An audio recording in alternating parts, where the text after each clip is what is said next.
ನಾರಾಯಣಾಯ ಪರಿಪೂರ್ಣಗುಣಾರ್ಣವಾಯ ವಿಶ್ವೋದಯಸ್ಥಿತಿಲಯೋನ್ನಿಯತಿಪ್ರದಾಯ ಜ್ಞಾನಪ್ರದಾಯ ವಿಬುಧಾಸುರಸೌಖ್ಯದುಃಖಸತ್ಕಾರಣಾಯ ವಿತತಾಯ ನಮೋ ನಮಸ್ತೆ. ಧರ್ಮವಿಜ್ಞಾನವೈರಾಗ್ಯಪರಮೈಶ್ವರ್ಯಶಾಲಿನಃ ಆನಂದತೀರ್ಥಭಗವತ್ಪಾದಾನ್ ವಂದೇ ನಿರಂತರಂ. ಚಿತ್ರೈಃ ಪದೈಶ್ಚ ಗಂಭೀರೈರ್ವಾಕ್ಯೈರ್ಮಾನೈರಖಂಡಿತೈಃ ಗುರುಭಾವಂ ವ್ಯಂಜಯಂತಿ ಭಾತಿ ಶ್ರೀರೈತೀರ್ಥವಾ. ನೌಮಿನ್ಯಾಯ ಸುಧಾಧಿಕೃಜ್ಜಯಮುನೀನ್ ಶ್ರೀಪಾದರಾಟ್ಸನ್ಮಣೀನ್ ವ್ಯಾಸಾರ್ಯಾನ್ ವಿವಿಧಾಗಮಾಬ್ಧಿವಿಹರಾನ್ ಶ್ರೀವಾದಿರಾಜಾನಪಿ ವಂದೇ ಹಂಸವರಾನ್ ರಘುತ್ತಮಗುರೂನ್ ವೈದಧ್ಯವಾರಾನಿಧೀನ್ ಶ್ರೀಸತ್ಯವ್ರತರಾಘವೇಂದ್ರ ಮುನಿಪಾನ್ ಸದ್ಬೋಧಸಧ್ಯಾನಪಾನ್ ವಿದ್ಯಾಯಾಂ ವಿಬುಧಾಚಾರ್ಯಂ ವೇದಜ್ಞಾನಾಬ್ಧಿಚಂದಿರಂ ದುರ್ಮತಧ್ವಾಂತಮಾರ್ತಂಡಂ ಸತ್ಯಧ್ಯಾನಮುನಿಂ ಭಜೆ. ಸತ್ಯಾಭಿಜ್ಞಕರಾಬ್ಜೋತ್ಥಾನ್ ಪಂಚಾಶದ್ವರ್ಷಪೂಜಕಾನ್ ಸತ್ಯಪ್ರಮೋದತೀರ್ಥಾರ್ಯಾನ್ ನೌಮಿನ್ಯಾಯ ಸುಧಾರತಾನ್. ಶಾಸ್ತ್ರೇಷು ಪಾರದೃಶ್ವಾನಂ ಶಾಸ್ತ್ರಜ್ಞೇಷು ಚ ವತ್ಸಲಂ ದೀನಭಕ್ತೋದ್ಧಾರಕರಂ ಸತ್ಯಾತ್ಮಾನಂ ಗುರುಂ ಭಜೆ. ವಿದ್ಯಾಪೀಠವಿದಾತಾರಂ ವಿದ್ಯಾವಾರಿಧಿಚಂದಿರಂ ವಿದ್ಯಾರ್ಥಿವತ್ಸಲಂ ವಂದೇ ಮಹಾಮಹಿಮಸದ್ಗುರುಂ. ಆಪಾದಮೌಲಿಪರ್ಯಂతం ಗುರುಣಾಂ ಆಕೃತಿಂ ಸ್ಮರೇತ್ ತೇನ ವಿಘ್ನಾಃ ಪ್ರಣಶ್ಯಂತಿ ಸಿದ್ಧ್ಯಂತಿ ಚ ಮನೋರಥಾಃ. ಶ್ರೀ ಗುರುಭ್ಯೋ ನಮಃ. ಹರಿ ಓಂ. ಘನಘೋರವಾದಂತಹ ಯುದ್ಧ. ಆ ಯುದ್ಧದಲ್ಲಿ ಕರ್ಣ ತಾನು ಸತ್ತು ಹೋಗಿದ್ದಾನೆ. ಶಾಪದ ಕಾರಣದಿಂದ ಅಸ್ತ್ರಶಸ್ತ್ರಗಳೆಲ್ಲ ಮರೆತು ಹೋಗಿವೆ. ಭೂಮಿಯಲ್ಲಿ ರಥ ಸಿಕ್ಕು ಬಿದ್ದಿದೆ. ಆಗ ಕರ್ಣನಿಗೂ ಕೃಷ್ಣನಿಗೂ ಸಂವಾದ ಆಯಿತು. ಆ ಸಂವಾದದಲ್ಲಿ ಮಾಡಿದ್ದು ಅತ್ಯಂತ ತಪ್ಪು ಅಂತನ್ನುವ ಪರಿಕಲ್ಪನೆಯನ್ನು ಕೃಷ್ಣ ಪರಮಾತ್ಮ ಅವನಿಗೆ ತಿಳಿಸಿಕೊಟ್ಟಿದ್ದಾನೆ. ಅನಂತರದಲ್ಲಿ ಅರ್ಜುನ ಬಾಣವನ್ನು ಬಿಟ್ಟು ರುಂಡವನ್ನು ಕತ್ತರಿಸಿ ಅವನನ್ನು ಸಂಹಾರ ಮಾಡಿದ್ದಾನೆ. ಕರ್ಣ ಸತ್ತಾದ ಮೇಲೆ ದುರ್ಯೋಧನಿಗೆ ಬಹಳ ತೊಂದರೆಯಾಗಿದೆ. ಮನಸ್ಸಿಗೆ ಬಹಳ ನೋವಾಗಿದೆ. ಪ್ರಾಣಸಖ ಗೆಳೆಯ ಜೊತೆಗೆ ಭಾರೀ ಪರಾಕ್ರಮಿ ಅಂತ ತಾನು ತಿಳಿದಿದ್ದ. ಹಾಗಾಗಿ ಕರ್ಣ ತಾನು ಸತ್ತದ್ದು ಕೇಳಿ ನೋಡಿ ಬಹಳ ಕಷ್ಟವಾಗಿ ತಾನು ದೀನಮುಖನಾಗಿ ಶಿಬಿರಕ್ಕೆ ತೆರಳಿದ್ದಾನೆ. ಈಚೆ ಪಾಂಡವರಿಗೆ ಜಯವಾಗಿದೆ, ದುಷ್ಟನಾದ ಕರ್ಣ ಸತ್ತಿದ್ದಾನೆ ಅಂತ ಹೇಳಿ ಎಲ್ಲರೂ ಜಯಘೋಷವನ್ನು ಹಾಕ್ತಾ, ಕೃಷ್ಣನಿಗೆ ಜಯಘೋಷ, ಕರ್ಣನಿಗೆ ಅರ್ಜುನನಿಗೆ ಜಯಘೋಷ, ಭೀಮಸೇನ ದೇವರಿಗೆ ಜಯವಾಗಲಿ ಅಂತ ಹೇಳುತ್ತಾ ಎಲ್ಲರೂ ತಾವು ಶಿಬಿರಕ್ಕೆ ಹೋಗಿ ಅಲ್ಲಿ ವಾಸ ಮಾಡಿ ಸುಖವಾಗಿ ಕಾಲವನ್ನು ಕಳೆದಿದ್ದಾರೆ. ಇಷ್ಟು ಆಗಿದೆ. ಗತ್ವಾಚತೆ ಶಿಬಿರಂ ಉದಯಾಮಃ ಊಚುಹು ಸಕೃಷ್ಣ ಸ್ತನೋವೃತ್ತ ಸದಾ. ಆ ಕೃಷ್ಣನಿಂದ ಕೂಡಿಕೊಂಡು ಎಲ್ಲರೂ ಸಂತೋಷದಿಂದ ಅಲ್ಲಿ ವಾಸ ಮಾಡ್ತಾ ಇದ್ದಾರೆ. ಪ್ರಭಾತಾಯಂತು ಶರ್ವಾಯಂ. ಅವತ್ತಿನ ದಿವಸ ದುರ್ಯೋಧನ ಬಹಳ ದುಃಖದಿಂದ ಅಲ್ಲೇ ರಾತ್ರಿ ಶಿಬಿರದಲ್ಲಿ ಮಲಗಿದ್ದಾನೆ. ಮತ್ತು ಮರುದಿನ ಏಳಬೇಕಲ್ಲ, ಎದ್ದು ಮತ್ತೆ ಯುದ್ಧ ಇನ್ನೂ ಮುಗುದಿಲ್ಲ, ಯುದ್ಧಕ್ಕೆ ಸಿದ್ಧನಾಗಬೇಕು ಅಂತ ಹೇಳಿ ಪ್ರಭಾತಾಯಾಂತು ಶರ್ವಾಯಂ ಗುರುಪುತ್ರಾನುಮೋದಿತಃ ಶಲ್ಯಂ ಸೇನಾಪತಿಂ ಕೃತ್ವಾ ಯೋದ್ಧುಂ ದುರ್ಯೋಧನೋ ಅಭ್ಯಯಾತ್. ಕರ್ಣನನ್ನ ಗುರುಪುತ್ರರಾದ ಅಶ್ವತ್ಥಾಮಾಚಾರ್ಯರ ಅನುಮತಿಯನ್ನು ತೆಗೆದುಕೊಂಡು, ಅಶ್ವತ್ಥಾಮಾಚಾರ್ಯರಿಗೆ ಸೇನಾಧಿಪತ್ಯವನ್ನು ಕೊಡಲಿಲ್ಲ, ಪಟ್ಟಾಭಿಷೇಕವನ್ನು ಮಾಡಲಿಲ್ಲ, ಅವರ ಅನುಮತಿಯನ್ನು ತೆಗೆದುಕೊಂಡು ಶಲ್ಯನನ್ನು ಸೇನಾಧಿಪತಿಯನ್ನಾಗಿ ಮಾಡುತ್ತಾನೆ ದುರ್ಯೋಧನ. ಮಾಡಿ ಯುದ್ಧವನ್ನು ಪ್ರಾರಂಭ ಮಾಡಬೇಕು. ತಮಭ್ಯು ಪಾಂಡವಾಶ್ಚ ರುಷ್ಟಾಹ ಯುದ್ಧಾಯ ದಂಶಿತ. ಭಾಳ ಹುರುಪದಿಂದ ಪಾಂಡವರೆಲ್ಲ ಯುದ್ಧಕ್ಕೆ ಬಂದಿದ್ದಾರೆ. ಪ್ರತಿನಿತ್ಯ ಹಾಗೆ ಎಲ್ಲ ಮುಗಿದು ಹೋಯ್ತಲ್ಲ, ಎಲ್ಲರೂ ಸತ್ಯ ಹೋಗಿದ್ದಾರೆ, ಇನ್ನೇನು ಉಳಿದಿಲ್ಲ. ಒಂದು ದಿನ 2 ದಿನ ಆದರೆ ಮುಗಿದು ಹೋಯ್ತು ಯುದ್ಧ, ಎಲ್ಲರೂ ಸತ್ತು ಹೋಗ್ತಾರೆ, ಇವತ್ತೇ ಮುಗಿಸಿಬಿಡೋಣ ಎಲ್ಲರನ್ನ ಅಂತ ಅತೀ ಉತ್ಸಾಹಭರಿತರಾಗಿ ತಾವು ಬಂದಿದ್ದಾರೆ. ತತ್ರಾಸಿ ಸುಮಹದ್ಯುದ್ಧಂ ಪಾಂಡವಾನಾಂ ಪರೈಸಹ. ಪಾಂಡವರು ಮತ್ತೆ ಪುನಃ ಘನಘೋರವಾದ ಯುದ್ಧವನ್ನು ಆಚರಣೆ ಮಾಡ್ತಾ ಇದ್ದಾರೆ. ಅಗ್ರೇ ಭೀಮಃ, ಅಗ್ರ ಮುಂದೆ ಭೀಮ, ಮಧ್ಯೆ ರಾಜ ಯುಧಿಷ್ಠಿರ, ಮಧ್ಯದಲ್ಲಿ ಯುಧಿಷ್ಠಿರ, ಆಚೆ ಎಡಬಲ ಅರ್ಜುನ ಇದ್ದಾನೆ, ಮತ್ತು ವಾಸುದೇವ ಅಭಿರಕ್ಷಿತ. ಹೀಗೆ ಪಾಂಡವರೆಲ್ಲ ಬಂದಿದ್ದಾರೆ. ಮಧ್ಯೆ ಶಲ್ಯ, ಪೃಷ್ಠತಃ ಅಭೂತ್ ಭಾತೃಭಿಃ ಸಹ ದುಯೋಧನಃ. ಮುಂದೆ ಇವನು ಬಂದಿದ್ದಾನೆ ಶಲ್ಯ, ಮಧ್ಯದಲ್ಲಿ ದುರ್ಯೋಧನ ತನ್ನ ಅಣ್ಣ ತಮ್ಮಂದಿನಿಂದ ಸೇರಿಕೊಂಡು, ಶಕುನಿ, ಕೃತವರ್ಮ ಹೀಗೆ ಆಚೆ ಎಡಬಲ ನಿಂತಿದ್ದಾರೆ. ತತ್ರ ಅಭವತ್ ಮಹದ್ಯುದ್ಧಂ ಭೀಮಸ್ಯ ದ್ರೋಣಿನಾ ಸಹ. ಮತ್ತೆ ಅಶ್ವತ್ಥಾಮಾಚಾರ್ಯರಿಗೂ ಮತ್ತು ಭೀಮಸೇನ ದೇವರಿಗೂ ಘನಘೋರವಾದ ಯುದ್ಧವಾಗಿದೆ. ರಾಜ್ಞಃ ಶಲ್ಯೇನ ತಥಾ ಘೋರಂ ಭಯಾನಕಂ. ಮತ್ತೆ ಅನಾಯಾಸವಾಗಿ ಭೀಮಸೇನ ದೇವರು ಆ ಅಶ್ವತ್ಥಾಮಾಚಾರ್ಯರನ್ನು ವಿರಥರನ್ನಾಗಿ ಮಾಡಿದ್ದಾರೆ. ಈಚೆ ಶಲ್ಯ ಧರ್ಮರಾಜನನ್ನು ವಿರಥನನ್ನಾಗಿ ಮಾಡಿದ್ದಾನೆ. ತತ್ರಾತಿ ಪ್ರಯತ್ನೇನ, ಏನು ಬಹಳ ಪ್ರಯತ್ನ ಪಡದೇನೆ, ದ್ರೋಣಿ ಭೀಮೇನ ಸಾಯಕೈ ವಿರಥೀಕೃತಸ್ತಥಾ ಧರ್ಮಸೋನು ಶಲ್ಯೇನ ತಕ್ಷಣಾತ್, ಒಂದೇ ಕ್ಷಣದಲ್ಲಿ ಧರ್ಮರಾಜನನ್ನು ವಿರಥನನ್ನಾಗಿ ಮಾಡಿದ್ದಾನೆ ಶಲ್ಯ. ಯಾವ ಪ್ರಯತ್ನ ಆಯಾಸಗಳು ಇಲ್ಲದೇನೆ ಅನಾಯಾಸವಾಗಿ ಭೀಮಸೇನ ದೇವರು ಮತ್ತು ಅಶ್ವತ್ಥಾಮಾಚಾರ್ಯರನ್ನು ವಿರಥರನ್ನಾಗಿ ಮಾಡಿದ್ದಾರೆ. ಸದಾ ಶಲ್ಯಂ ಕಪಿ ಪ್ರವರಕೇತನಂ ತಯೋರಾಸೀತ್ ಮಹದ್ಯುದ್ಧಂ ಅದ್ಭುತಂ ರೋಮಹರ್ಷಣಂ. ಅದ್ಭುತವಾದ ಯುದ್ಧ, ರೋಮಾಂಚನವಾಗುವಂತಹ ಯುದ್ಧ ಅಲ್ಲಿ ನಡೆದಿದೆ. ರಥಮನ್ಯ ಸಮಾಸ್ಥಾಯ, ಆಗ ಬೇರೆ ರಥವನ್ನು ತೆಗೆದುಕೊಂಡು ಅಶ್ವತ್ಥಾಮಾಚಾರ್ಯರು ಬಂದಿದ್ದಾರೆ ಮತ್ತೆ ಭೀಮನ ಜೊತೆಗೆ ಯುದ್ಧ ಮಾಡಲಿಕ್ಕೆ. ದುರ್ಯೋಧನ ಬಂದಿದ್ದಾನೆ. ದುರ್ಯೋಧನಶ್ಚ ಭೀಮಸ್ಯ, ದುರ್ಯೋಧನಿಗೆ ಭೀಮನಿಗೆ ಯುದ್ಧವಾಗಿದೆ. ದುರ್ಯೋಧನ ಹೊಡೆಸಿಕೊಂಡಿದ್ದಾನೆ. ಶರೀರಾವರ ದಿಶಃ ತಾವುಭೋ ಶರವರ್ಷೇಣ ವಾರಯಾಮಾಸ ಮಾರುತಿ. ಎಷ್ಟು ಬಿಟ್ಟರೂ ಎಲ್ಲ ಬಾಣಗಳನ್ನು ಕತ್ತರಿಸಿ ಹಾಕಿದ್ದಾರೆ. ತಾಭ್ಯಾಂ, ಆ ಭೀಮ ಮತ್ತು ದುರ್ಯೋಧನಿಗೆ ಯುದ್ಧವಾಗಿದೆ. ತಸ್ಯ ಭವದ್ಯುದ್ಧಂ ಸುಘೋರಂ ಅತಿಮಾನುಷಂ. ದುರ್ಯೋಧನಸ್ಯ ಅವರಜಾನ್ ದ್ರೌಪದೇಯ, ದುರ್ಯೋಧನ ತಮ್ಮಂದಿರು ಅವರು ದ್ರೌಪದಿಯ ಮಕ್ಕಳ ಜೊತೆಗೆ ಯುದ್ಧವನ್ನಾಡಿದ್ದಾರೆ. ಮತ್ತು ಶಕುನಿಗೂ ಮತ್ತು ಸಹದೇವನಿಗೂ ಯುದ್ಧವಾಗಿದೆ. ಹೀಗೆ ದುಷ್ಟದ್ಯುಮ್ನನಿಗೂ ಹೀಗೆ ಬೇರೆ ಬೇರೆಯವರಿಗೆ ಅವರವರಿಗೆ ಯುದ್ಧವಾಗಿದೆ. ಶಲ್ಯಸ್ತು ಶರಸಂಘಾತೈಹಿ, ಮತ್ತು ಶಲ್ಯನಿಗೆ ಅರ್ಜುನನಿಗೆ ಯುದ್ಧವಾಗ್ತಾ ಇದೆ. ಭಯಾನಕವಾದ ಶರಗಳನ್ನು ತಾನು ಬಿಟ್ಟಿದ್ದಾನೆ. ಮಳೆಯಂತೆ ಪಾರ್ಥನ ಮೇಲೆ, ಅರ್ಜುನನ ಮೇಲೆ ಬಿಟ್ಟಿದ್ದಾನೆ. ಸೋಪಿ ವಿವ್ಯಾದ ಶಿಖಿರೈಹಿ ಶಲ್ಯ ಮಾಹವ ಶೋಣಿತಾಂ ತಯೋ ಸುಮನಸೋರ್ ಆಸೀತ್ ಚಿರಂ ದೇವಾಸುರೂಪಂ. ದೇವರಿಗೆ ಅಸುರರಿಗೆ ಸಂಗಮವಾದಾಗ, ಯುದ್ಧ ನಡೀತಾ ಇದ್ದಾಗ ಹೇಗಿರಬೇಕೋ ಹಾಗೆ ಶಲ್ಯ ಮತ್ತು ಅರ್ಜುನನಿಗೆ ಯುದ್ಧವಾಗಿದ್ದಂತೆ. ಅರ್ಜುನ ಆ ಶಲ್ಯನ ಬಾಣಪ್ರಯೋಗದಿಂದ ಮೂರ್ಛಿತನಾಗಿ ಬಿದ್ದಿದ್ದಾನೆ. ಅಷ್ಟು ಭಯಾನಕ ಪರಾಕ್ರಮವನ್ನು ತೋರಿಸಿದ್ದಾನೆ. ಭೀಮಶ್ಚ ಬಲಭದ್ರಶ್ಚ ಮದ್ರರಾಜಶ್ಚ ವೀರ್ಯವಾನ್. ಮೂರನೇದವ ಭಾರಿ ಜಗತ್ತಿನಲ್ಲಿ ಪರಾಕ್ರಮ ಶಕ್ತಿಶಾಲಿಯಲ್ಲಿ ಬರುವನು ಮೂರನೇದವನು ಯಾರು? ಶಲ್ಯ. ಹಾಗಾಗಿ ಅಷ್ಟು ಶಕ್ತಿ, ಅವನು ಮೂರ್ಛಿತನಾಗಿ ಬಿದ್ದಿದ್ದಾನೆ. ಪುನಃ ಉಪಲಭ್ಯ ಪುನಃಸಂಜ್ಞಾ ಹೃದಯೇ ಸ ಮಮೋಹ ತತಃ ಶರಂ ವಜ್ರನಿಭಂ ಮದ್ರಾಜ ಸಮಾದತೆ ತೇನ ವಿವ್ಯಾದ ವಿಭುತ್ಸುಂ ಹೃದಯೇ ಸ ಮಮೋಹ. ಮೂರ್ಛಿತನಾಗಿ ಅರ್ಜುನ ಬಿದ್ದಿದ್ದ. ಮತ್ತೆ ಪುನಃ ಎದ್ದು ಅವನ ಧನುಸ್ಸನ್ನು ಮುರಿದು ಹಾಕಿದ್ದಾನೆ. ಅರ್ಜುನ ಶಲ್ಯನ ಧನುಸ್ಸನ್ನು ಮುರಿದು ಹಾಕಿದ್ದಾನೆ ಮತ್ತು ರಥವನ್ನು ಮುರಿದು ಹಾಕಿದ್ದಾನೆ. ಸೋನ್ಯತ್ ಕಾರ್ಮುಕಂ, ಮತ್ತೆ ಬೇರೆ ಧನುಸ್ಸನ್ನು ತೆಗೆದುಕೊಂಡ ಬೇರೆ ರಥದಲ್ಲಿ ತಾನು ಕೂತಿದ್ದಾನೆ. ಅರ್ಜುನ ಜೊತೆಗೆ ಮತ್ತು ಪರ್ಜನ್ಯಾಸ್ತ್ರ ವಾರುಣಾಸ್ತ್ರವನ್ನು ತೆಗೆದು ಬಿಟ್ಟಾಗ ಇಂದ್ರಾಸ್ತ್ರದಿಂದ ಅವನನ್ನು ಸೋಲಿಸಿದ್ದಾನೆ ಅರ್ಜುನ. ಶಲ್ಯೋ ಗದಾಂ ಸಮಾದಾಯ, ಗದೆಯನ್ನು ತೆಗೆದುಕೊಂಡಿದ್ದಾನೆ. ಶಲ್ಯ ಗದಾ ಯುದ್ಧದಲ್ಲಿಯೂ ಮಹಾಪರಾಕ್ರಮಿ. ತೆಗೆದುಕೊಂಡು ಒಗೆದಿದ್ದಾನೆ. ಚಿಕ್ಷೇಪಾರ್ಜುನ ವಕ್ಷಸಿ, ಮತ್ತೆ ಪುನಃ ಅರ್ಜುನ ಮೋಹಿತನಾಗಿದ್ದಾನೆ. ವಕ್ಷಸ್ಥಳಕ್ಕೆ ಬಂದು ಗದೆ ಬಡದ ಮೇಲೆ ಮೂರ್ಛಿತನಾಗಿ ಬಿದ್ದುಬಿಟ್ಟ. ಎರಡನೇ ಬಾರಿ ಶಲ್ಯನ ಮುಂದೆ ಮೂರ್ಛಿತನಾಗಿ ಬಿದ್ದಾಗ ತದಾ ಮಮೋಹ ಭೀವತ್ಸುಹು ಚುಕ್ರುರು ಪರೆ ಪ್ರಾಪ್ಯ ಸಂಜ್ಞಾ, ಮತ್ತೆ ಪುನಃ ಎಚ್ಚರು ಬಂದಿದೆ. ಪುನಃ ಪಾರ್ಥ ಶಲ್ಯಂ ವಿವ್ಯಾದ ವಕ್ಷಸಿ. ಆಗ ಶಲ್ಯನಿಗೆ ಮರ್ಮಸ್ಥಾನಕ್ಕೆ, ಎದೆಗೆ ತಾನು ಬಾಣವನ್ನು ಬಿಟ್ಟಿದ್ದಾನೆ. ಸರ್ವಾಂಗ, ಎಲ್ಲ ಅಂಗಗಳು ತತ್ತರಿಸಿ ಹೋಗಿದೆ ಶಲ್ಯನ.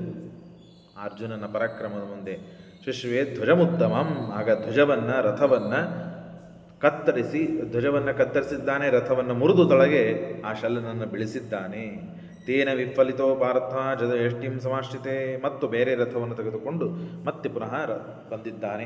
ಆಗ ಧರ್ಮರಾಜ ಬಂದಿದ್ದಾನೆ ಯುದ್ಧಕ್ಕೆ. ಧರ್ಮರಾಜ ಪುನಃ ಆ ಶಲ್ಯನ ಜೊತೆಗೆ ಯುದ್ಧ ಮಾಡಬೇಕು ಅಂತ ಬಂದಿದ್ದಾನೆ. ಹೀಗೆ ಘನಘೋರವಾದ ಯುದ್ಧ ನಡೀತಾ ಇದೆ. ಯುದ್ಧ ಮುಗಿತು ಅಂತ ಅವಸ್ಥೆಯಲ್ಲಿ ಇದ್ದ ಪಾಂಡವರಿಗೆ ಏನು ಶಲ್ಯನ ಪರಾಕ್ರಮದ ಮುಂದೆ ನಿಂದಿರ್ಲಿಕ್ಕೆ ಆಗ್ತಾ ಇಲ್ಲೋ ಅಂತ ಅನ್ನಿಸ್ತಾ ಇದೆ. ಆದರೆ ಭೀಮಸೇನ ದೇವರು ಬಂದು ಅನಾಯಾಸವಾಗಿ ಶಲ್ಯನನ್ನು ಮರ್ಮಸ್ಥಾನಕ್ಕೆ ಹಣ್ಣು ಮಾಡಿದ್ದಾರೆ ಭೀಮಸೇನ ದೇವರು. ತದಾ ಅನ್ಯಂ ರಥಮಾದಾಯ ಧರ್ಮರಾಜ ಶರೋತ್ತಮೈ. ಭಾರಿ ಅದ್ಭುತವಾದ ಶರಗಳಿಂದ ಧರ್ಮರಾಜ ತಾನು ಬಾಣಗಳನ್ನು ಬಿಟ್ಟಿದ್ದಾನೆ. 4 ಕುದುರೆಗಳನ್ನು ಕಟ್ಟಿಕೊಂಡು ಬಂದಿದ್ದ. 4 ಕುದುರೆಗಳು ಸತ್ತು ಬಿದ್ದಿವೆ ಆ ಧರ್ಮರಾಜನ ಬಾಣಪ್ರಯೋಗದಿಂದ. ಶಲ್ಯೋ ಅನ್ಯಾಂ ರಥಮಾದಾಯ, ಮತ್ತೆ ಬೇರೆ ರಥ ತೆಗೆದುಕೊಂಡ. ಅವನ ಶಕ್ತಿಗೇನು ಕುಂದು ಬರಲಿಲ್ಲ. ಸರಮಾಸ್ತಾನ್ ಶರವೃಷ್ಟಿಭಿ, ಶರವೃಷ್ಟಿಯನ್ನು ಮಾಡಿದ್ದಾನೆ. ಮಳೆಯ ವೃಷ್ಟಿಯಂತೆ ಶರದ ವೃಷ್ಟಿಯನ್ನು ಮಾಡಿದ್ದಾನೆ ಶಲ್ಯ. ಛಾದಯಾಮಾಸ ರಾಜಾನಂ ವಿರಥಂಚ ಚಕಾರ, ಆಗ ರಥ ಇಲ್ಲದೆ ಇದ್ದಂತೆ ಮಾಡಿದ್ದಾನೆ ಧರ್ಮರಾಜನಿಗೆ. ನಿಹತ್ಯಾಶ್ವಾನ್, ಆದರೆ ಸಾತ್ಯಕೇಶ್ಚ ದುಷ್ಟದ್ಯುಮ್ನಶ್ಚ ಚಾನುಭಿಃ ಚಾಪೇ ಚಿತ್ವಾ ಯಮಯೋರ್ಧ್ವಜೋ ಶಂಕಂ ಮಹಾಸ್ವನಂ. ಮತ್ತೆ ಧ್ವಜವನ್ನು, ರಥವನ್ನು, ಬಿಲ್ಲು, ಧನುಸ್ಸನ್ನು ಎಲ್ಲವನ್ನು ಮುರಿದು ಹಾಕಿದ್ದಾರೆ. ತತಸ್ತು ಶಲ್ಯಂ ಸಮುದೀರ್ಣ್ಯಮಾಣಂ. ಆಗ ಭೀಮಸೇನ ದೇವರಂದರು, ಹೀಗಾದರೆ ನಡೆಯುವುದಿಲ್ಲ, ಆ ಶಲ್ಯನ ಒಂದು ವ್ಯವಸ್ಥೆ ಮಾಡಬೇಕು ಅಂತ ಹೇಳಿ ಶಲ್ಯನ ಮುಂದೆ ಭೀಮಸೇನ ದೇವರು ಬಂದು ನಿಂತಿದ್ದಾರೆ. ಇಷ್ಟೆಲ್ಲರ ಜೊತೆಗೆ ಅದ್ಭುತ ಪರಾಕ್ರಮವನ್ನು ತೋರಿಸಿದ್ದಾನೆ. ಅರ್ಜುನ ಮುಂದೆ ನಿಂದಿರಲಿಕ್ಕಾಗ್ತಾ ಇಲ್ಲ. ಬಾಣಗಳಿಂದ ಹೊಡೆದು ಮೂರ್ಛೆ ಮಾಡ್ತಾ ಇದ್ದಾನೆ ಶಲ್ಯ.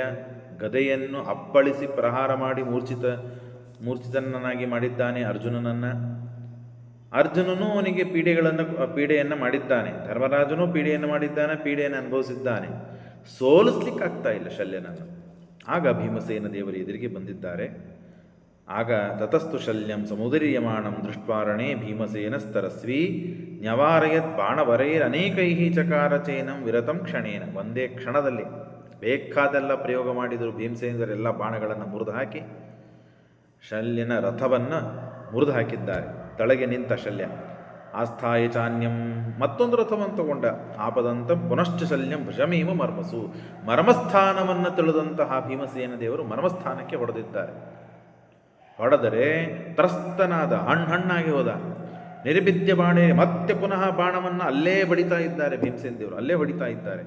ಪುನಸ್ತೃತೀಯಂ, ಮತ್ತೆ 3ನೇ ರಥವನ್ನು, ಭೀಮಸೇನ ದೇವರ ಜೊತೆಗೆ ಯುದ್ಧವನ್ನು ಆಡಬೇಕಾದಾಗ ಬಾಣವನ್ನು ಬಿಟ್ಟಿದ್ದಾರೆ. ರಥ ಮುರಿದಿದೆ, ಮತ್ತೆ ರಥವನ್ನು ತೆಗೆದುಕೊಂಡಿದ್ದಾನೆ. ಹೀಗೆ ಅನೇಕ ಬಾರಿ ರಥವನ್ನು ಮುರಿದು ಹಾಕಿದ್ದಾರೆ ಭೀಮಸೇನ ದೇವರು. ಮತ್ತೆ ರಥವನ್ನು ತೆಗೆದುಕೊಂಡಿದ್ದಾನೆ.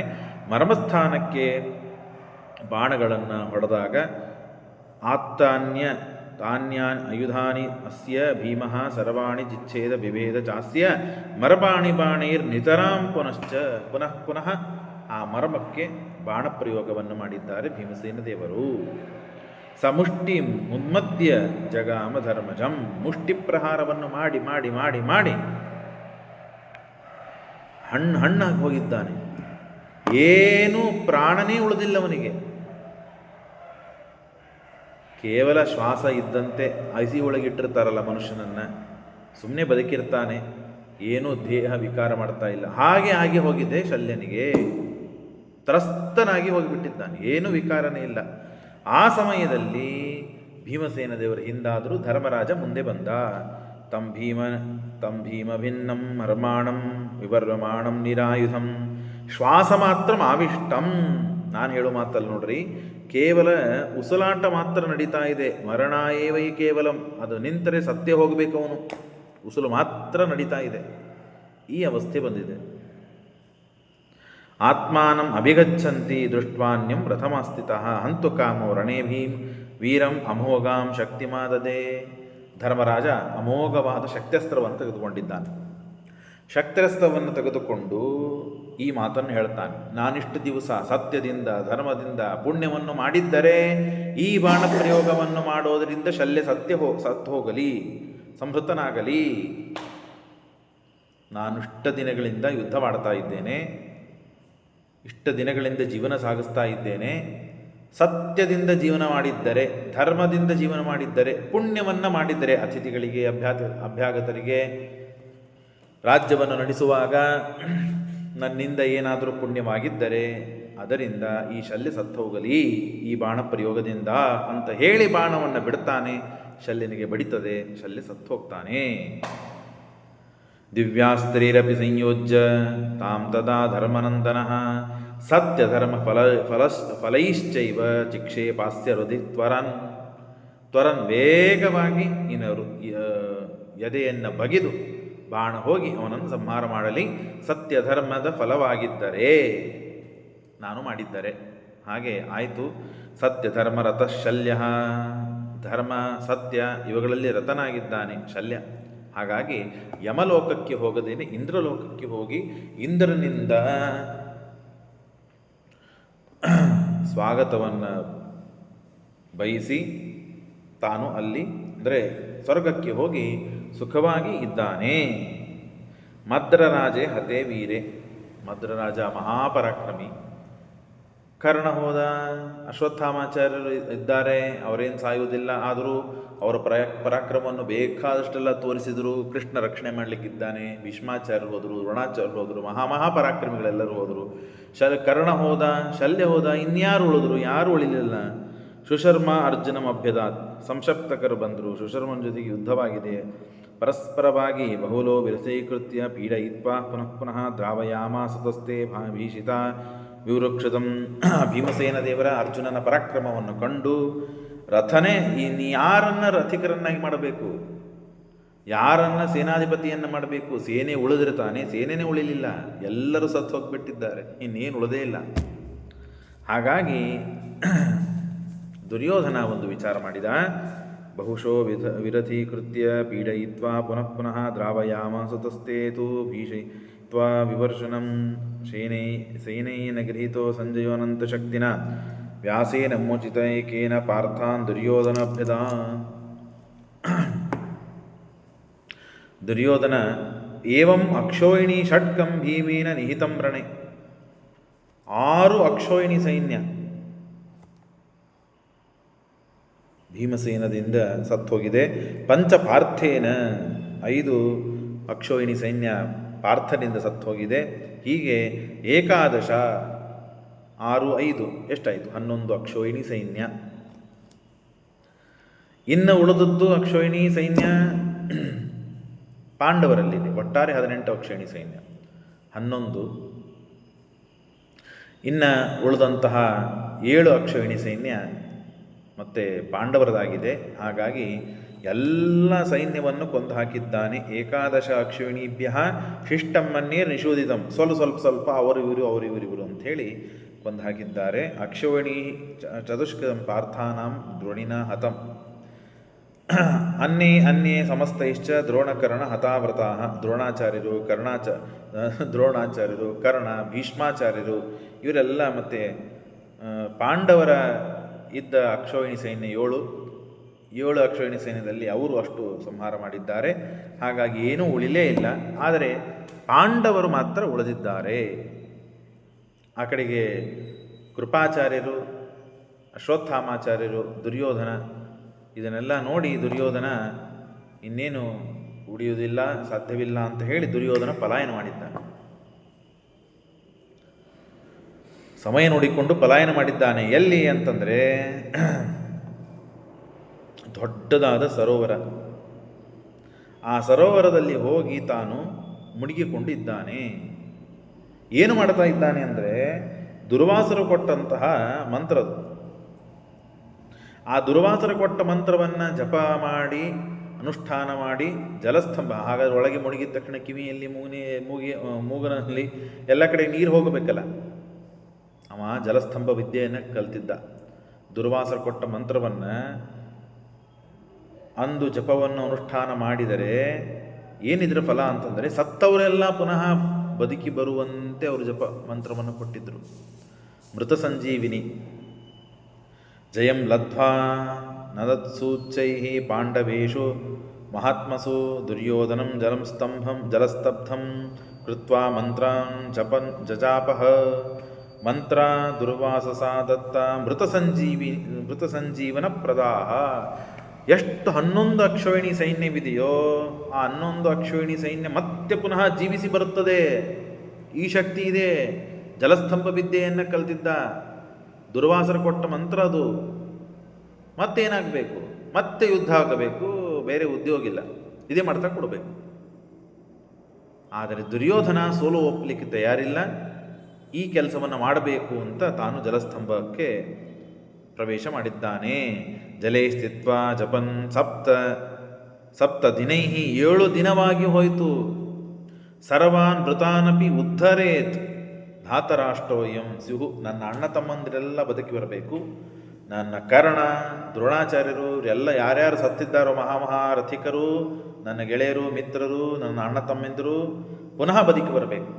ಹಾಗಾಗಿ ನಾನು ಜಲಸ್ತಂಭವನ್ನು ಮಾಡಿ ಮೃತ ಸಂಜೀವಿನಿ ಮಂತ್ರ ಜಪವನ್ನು ಅನುಷ್ಠಾನ ಮಾಡಿ ಇತಿ ವಿದ್ಯಾಬಲಂ ತಸ್ಯ ಜ್ಞಾತ್ವಾ ಪಾಂಡುಸುತಸ್ತತಃ.